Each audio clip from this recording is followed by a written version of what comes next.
नमस्कार दर्शकों, इस समय हम हैं Chaukhandi stupa. This lofty flex structure is a terrace Buddhist stupa. तो दर्शकों, चार भुजाओं वाले आधार पर बनी यह ईंट निर्मित विशाल संरचना वस्तुतः बौद्ध स्तूप है।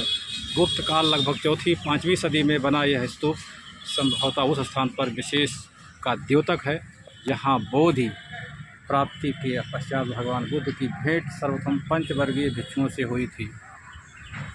इस स्तूप का उल्लेख 7वीं शताब्दी के विख्यात चीनी यात्री ह्वेनसांग ने अपने यात्रा विवरण में किया है। 1835 ईस्वी तथा 1904 से 5 ईस्वी में कराए गए पुरातात्विक उत्खनन द्वारा अनावृत किए गए इस स्तूप की कुल ऊंचाई लगभग 93 फीट है, जो क्रमशः ऊपर की ओर आकार में घटते हुए 3 सोपानों से युक्त है, जिसके प्रत्येक सोपान की ऊंचाई व चौड़ाई दोनों लगभग 12 फीट है। प्रत्येक सोपान बाहरी तथा भीतरी भित्तियों से बने हैं, जिनको मजबूती प्रदान करने के उद्देश्य से नियमित अंतराल पर संपर्क भित्तियों द्वारा जोड़कर अनेक खंडों वाली संयोजना की गई है। बाह्य भित्ति को सुसज्जित करने के लिए स्तंभाकृतियों से पृथक किए गए आलों की पंक्तियां हैं, जिनमें संभवतः मूर्तियां स्थापित रही होंगी। यहाँ से प्राप्त मूर्तियों में धर्मचक्र प्रवर्तन मुद्रा में बुद्ध प्रतिमा तथा खड़गधारी मानव सहित बयाल आकृतियाँ इत्यादि गुप्त काल के उत्कृष्ट उदाहरण हैं।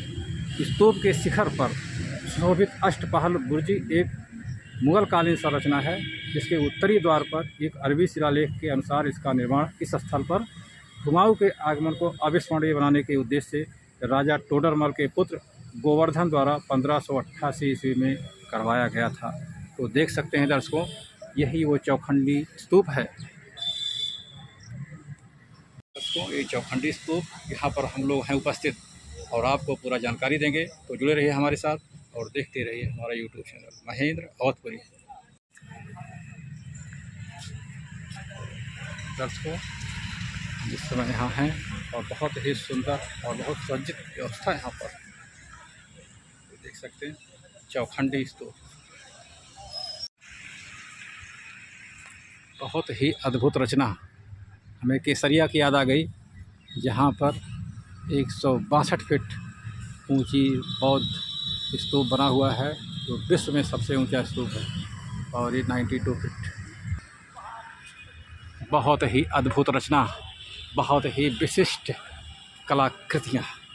ऐसा सिस्टमेटिक ढंग से रचना की गई है उस काल में कि माना जाता है कि हाँ, कुछ बना है, हिस्टोरिकल चीज़, ऐतिहासिक चीज़। अद्भुत और अप्रतिम गजब की रचना है। क्या लोगों ने बना के चला गया, इतिहास रच के चले गए। कहा जाता है काम ऐसा कीजिए कि एक पहचान बन जाए। देख सकते हैं दर्शनार्थियों का तांता लगा रहता है यहाँ पर। चौखंडी स्तूप है, बौद्ध काल की ऐसी रचना अद्भुत और अविस्मरणीय।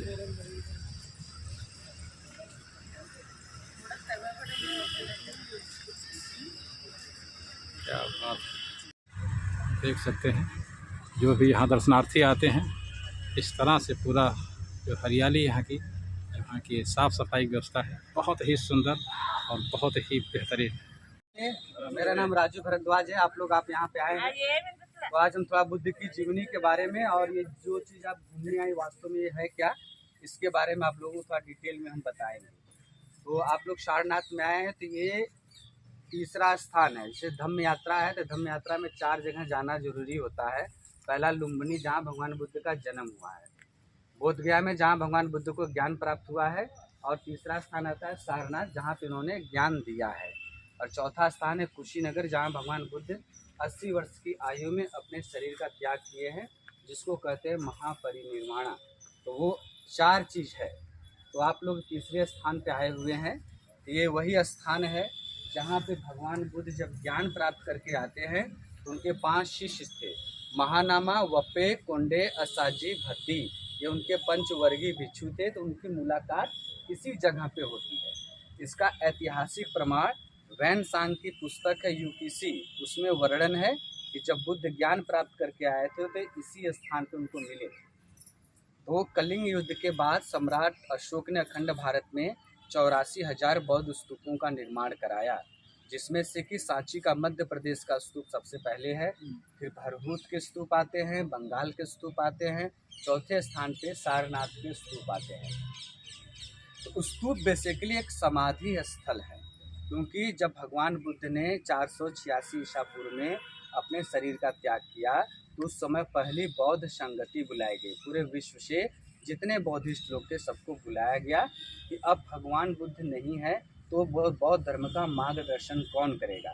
उस समय थे राजा अजातशत्रु और उस समय के बौद्ध भिक्षुओं ने मिलकर के भगवान बुद्ध के शरीर को जलाया, उसका 8 भाग किए और 8 महास्तूपों का निर्माण कराए।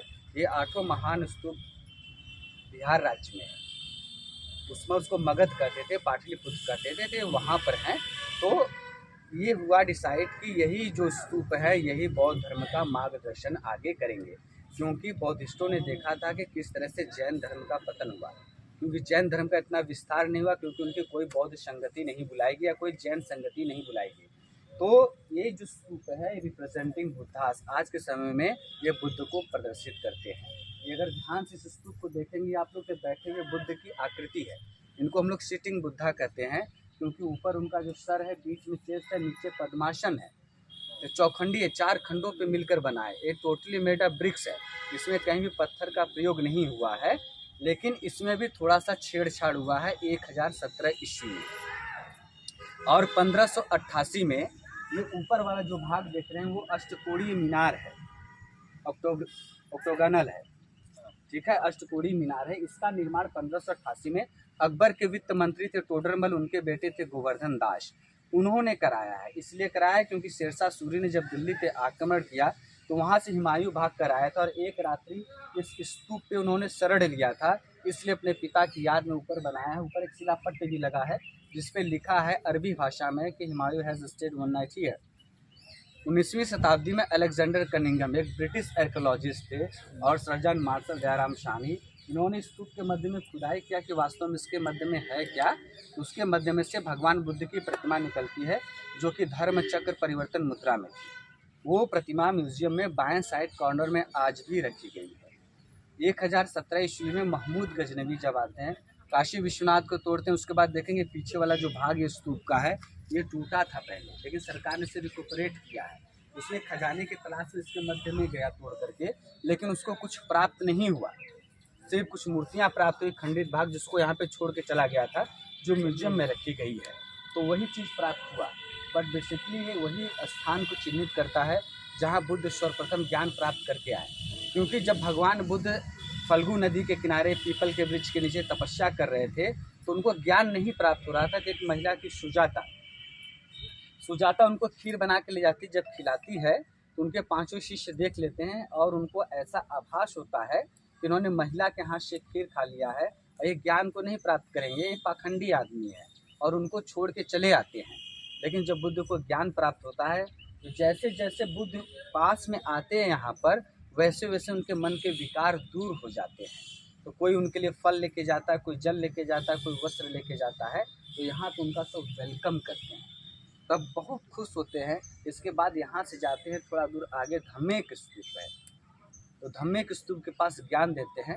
वहाँ पे एक मंदिर था, 71 मीटर का मंदिर था, उसी जगह अशोक स्तंभ के खंडित भाग हैं जो 17.28 मीटर का था, उसी के ऊपर 4 मुख वाला सिंह था जो कि म्यूजियम में रखा गया है।